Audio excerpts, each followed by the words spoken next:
Sabías que tal día como hoxe do ano 1936 é asasinado polos fascistas o intelectual Alexandre Bóveda, un dos galeguistas máis relevantes.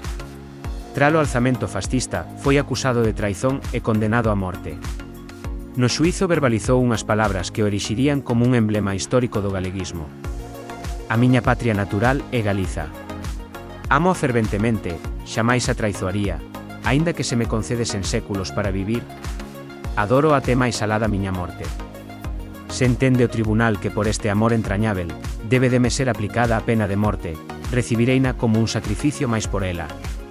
Fixen canto puiden por Galiza, e máis faría se puidese, se non podo, até gostaría de morrer pola miña patria, baixo a súa bandeira desexo ser enterrado. Na data da súa morte celébrase actualmente o Día da Galiza Mártir.